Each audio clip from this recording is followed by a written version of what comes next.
primeiro fator é o contato entre os reagentes. Como o próprio título diz, o contato entre os reagentes é essencial para que a reação ocorra. Um exemplo é a reação do sódio e da água, que quando entram em contato resultam em uma explosão. Assim, para que o sódio não entre em contato com a umidade do ar e provoque uma catástrofe, ele é sempre armazenado em querosene. O segundo fator é a afinidade química. A afinidade química diz respeito à capacidade de uma substância de reagir com outra, e é muito decisiva, pois mesmo que dois materiais entrem em contato, se não tiverem afinidade química, não reagirão, o que é o caso do sódio com a querosene. Ainda há uma importante questão.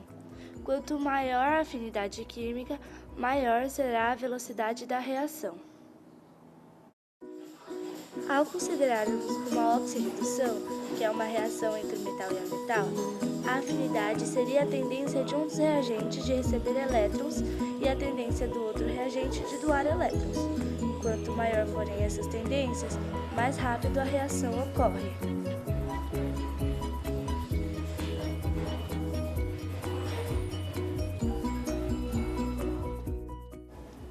No caso dos metais, que doam elétrons, quanto maior for a sua tendência, mais reativo o metal é.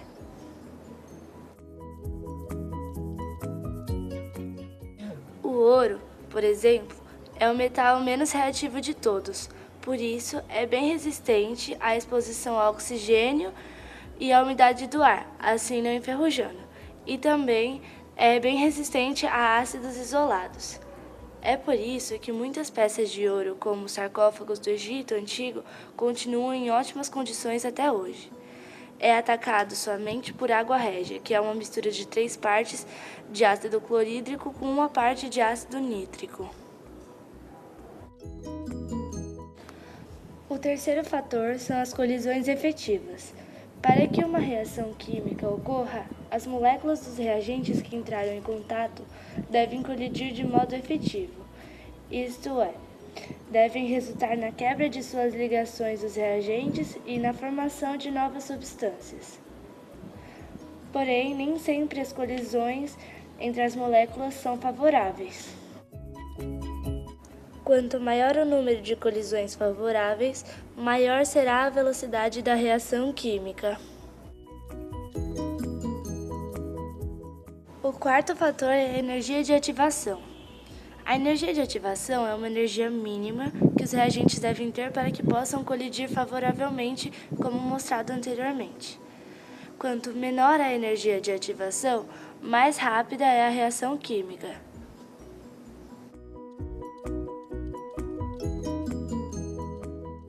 A energia de ativação é necessária para a formação do complexo ativado, isto é, uma estrutura intermediária entre os reagentes e os produtos, onde as ligações dos reagentes estão sendo enfraquecidas e as ligações do produto estão sendo formadas.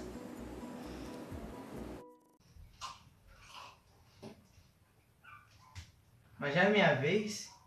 Eu tentei fazer um Dragon Lash. Eu tentei e eu não consegui.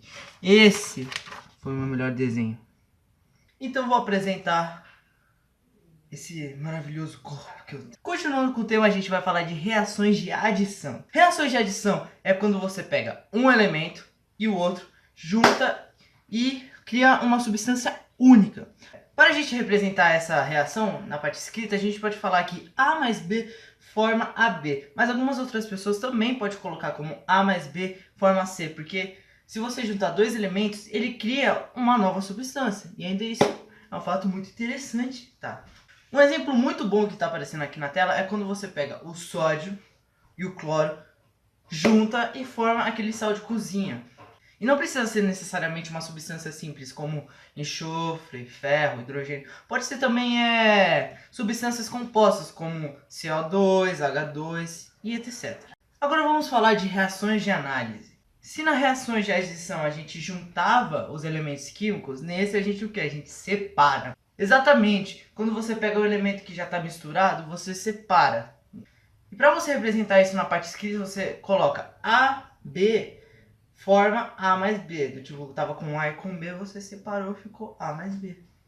São 3 fatores que podem causar a decomposição de um elemento. Primeiro é onde a luz pode causar a decomposição do elemento, e isso é chamado de fotólise. Segundo é quando algumas substâncias compostas são submetidas ao aquecimento, isso é chamado de pirólise.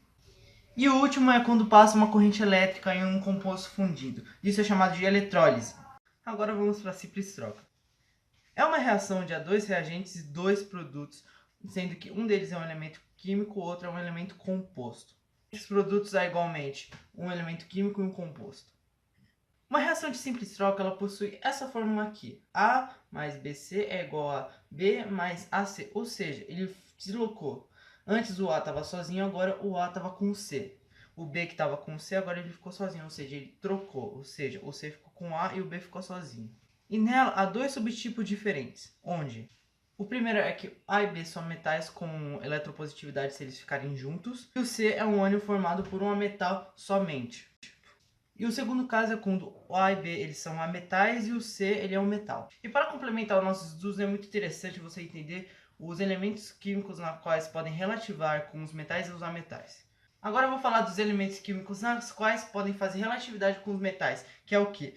Lítio, potássio, rubídio, césio, bário, estrôncio, cálcio, sódio, magnésio, alumínio, manganês, zinco, cromo, ferro, cobalto, níquel, chumbo, hidrogênio, cobre, mercúrio, prata, paládio, platina e ouro. Agora eu vou falar dos elementos que fazem relatividade com os ametais, que é flúor, oxigênio, nitrogênio, cloro, bromo, iodo, enxofre, carbono e fósforo.